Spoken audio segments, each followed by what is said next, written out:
नमस्कार आणि आनंद वाटतोय की आपण आपल्या भाषेचा गौरव करण्याच्या निमित्तानं सगळेजण इकडे जमलो आहे. पण भाषा रोज बोलायची आणि एखाद्या दिवशी फक्त तिचा अभिमान बाळगायचा अशी गोष्ट नाही मला वाटतं. तर तिचा अभिमान रोज बाळगला पाहिजे आणि ती अभिमानानं बोलली पाहिजे.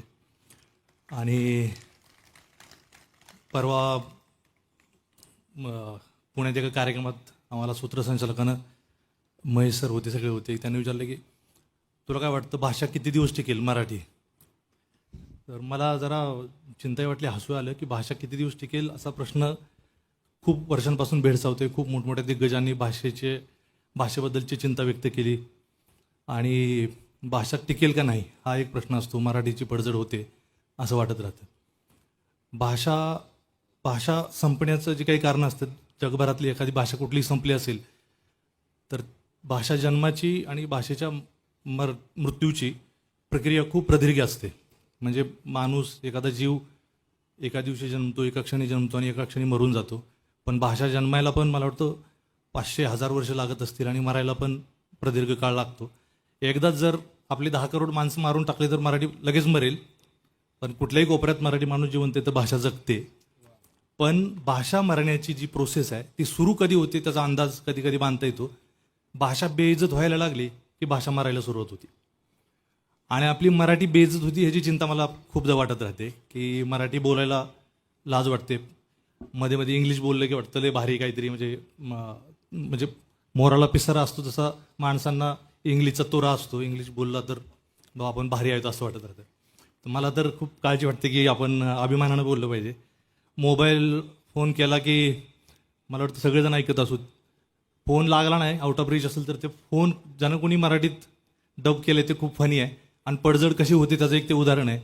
तर फोन नाही लागला तर ते बाई तिकडून म्हणते की आपण ज्यांना फोन करत आहात, आपण ज्यांना फोन केला आहे तो कोणाशी बोलत आहे असं बोलते.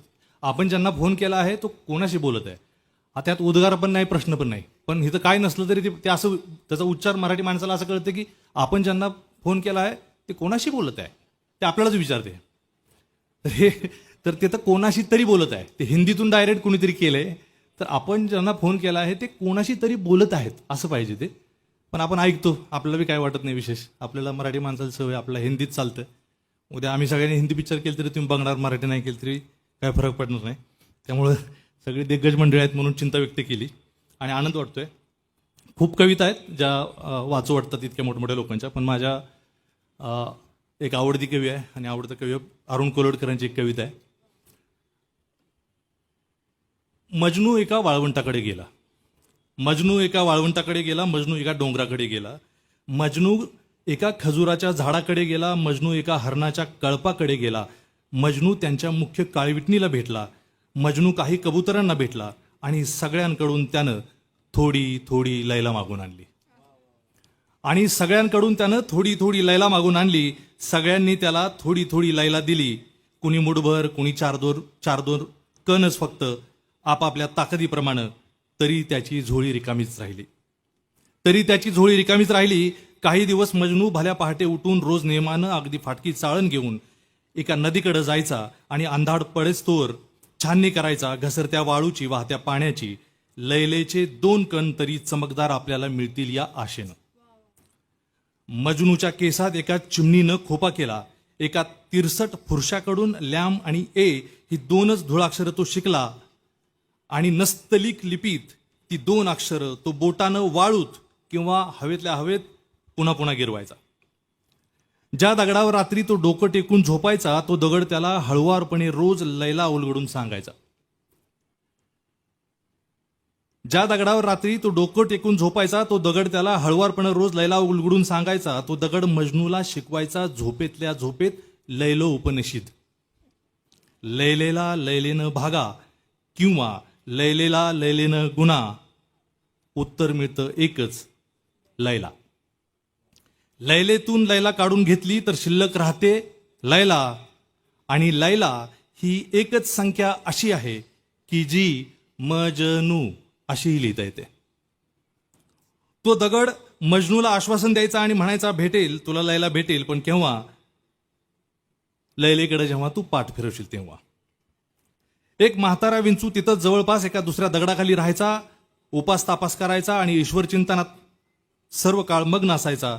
त्याला खूप दया यायची मजनूची. आणि एक दिवस त्यानं जी काही थोडी बहुत लैला गुंजभर होती नव्हती त्याच्या नांगीत, ती सगळीच्या सगळी देऊन टाकली एका फटक्यात मजनूला.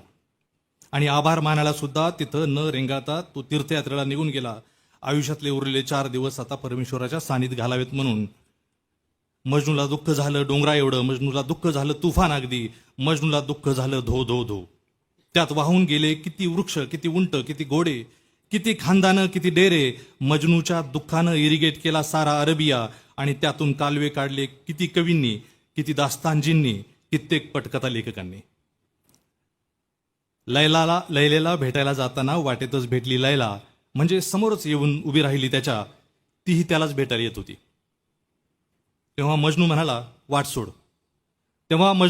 सोड, बाहेर हो, बाजूला हो. लैला तिथंच उभी राहिली, खाली मान घालून जागच्या जागी. तेव्हा तिला वळसा घालून मजनू पुढे निघून गेला, लैलेच्या नावाचा जप करीत लैलेला भेटायला. धन्यवाद. रत्नागिरी 24 न्यूज चॅनलला आताच सबस्क्राईब करा आणि शेअर करायला विसरू नका.